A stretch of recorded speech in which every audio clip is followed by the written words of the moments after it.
The psychology of emotional numbness, why you feel empty and how to heal. Have you ever looked around and thought, why do I feel nothing? You're not alone. Emotional numbness is one of the most misunderstood psychological experiences today. It's that eerie quiet inside your mind when you should feel something, sadness, joy, fear, anger, but instead there's just nothing. This feeling isn't laziness or coldness. It's not a lack of care. It's psychological overload that leaves your mind with no choice but to shut down emotional responses. Let's explore what emotional numbness really is, why it happens, and how you can begin to heal from it. What is emotional numbness? Emotional numbness is the inability to experience emotions in a normal way. People often describe it as feeling like a shell of themselves, watching life through a foggy window, being physically present but emotionally absent, experiencing joy or sadness intellectually but not emotionally. It's not about being emotionless. Rather, it's about feeling emotionally stuck or muted, like someone turned the volume way down on your inner world. Why do we feel emotionally numb? Emotional numbness is the brain's way of protecting itself from pain. It often follows intense stress, trauma, or long-term emotional overload.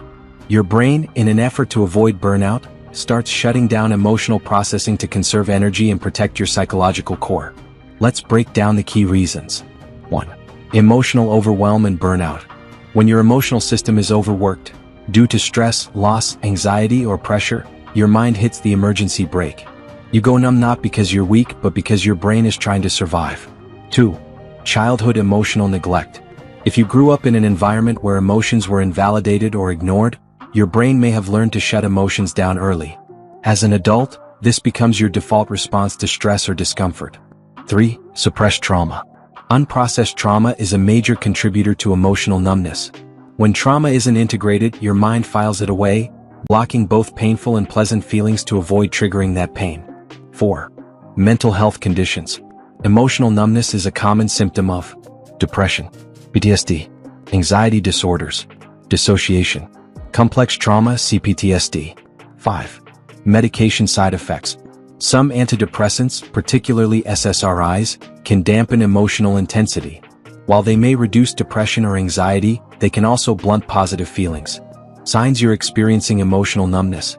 You may not even realize you're emotionally numb until you start recognizing patterns like struggling to cry even when something upsetting happens, not feeling excited about things you once loved, feeling disconnected from friends or family, using distractions, TV, food, scrolling, to avoid inner emptiness, constant fatigue or apathy. These signs are your psyche waving a flag for help. The cost of living numb. The danger of emotional numbness isn't just emotional, it's deeply functional. It disrupts relationships, halts personal growth, and robs life of meaning. When you're emotionally numb, relationships can feel shallow or burdensome. You may avoid opportunities due to fear of effort or rejection. Small challenges feel insurmountable. Life becomes about surviving, not thriving. Left unaddressed, numbness can spiral into full-scale emotional paralysis. How to heal emotional numbness. Healing doesn't happen overnight, but it can happen. Here's a breakdown of what helps people reconnect with their emotions. 1. Name what you feel, even if it's nothing. Start by giving a name to your state. Say it aloud: I feel numb. I feel empty. I feel disconnected. Naming emotions begins the process of reclaiming them. 2. Let go of judgment.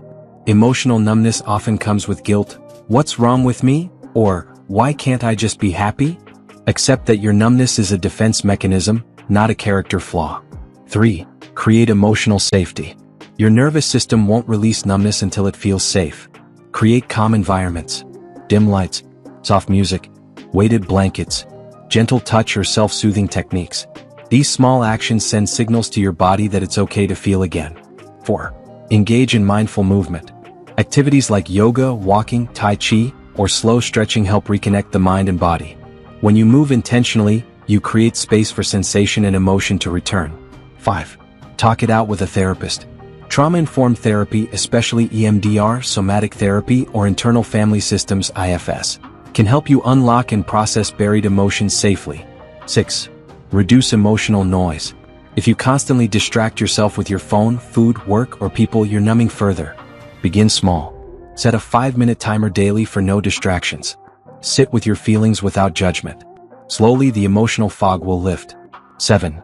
Reconnect through creativity. Art, journaling, photography, or even cooking can open emotional doors. Expressive activities bypass logical thought and access the deeper emotional brain. When should you seek professional help? If your emotional numbness lasts more than a few weeks, interferes with daily life, comes with suicidal thoughts, then it's time to speak to a mental health professional. You deserve to feel again. You deserve a life where you're fully present in your body and your story. The upside of feeling again. Yes, emotions can be scary, especially after long numbness. But the beauty of healing is that you rediscover joy, laughter, connection, and purpose. You begin to see color where there was once gray. You find beauty in small things again. A sunrise, a kind word, a memory. Final thoughts. Emotional numbness is not the end. You are not broken. Emotional numbness is not your identity. It's a signal.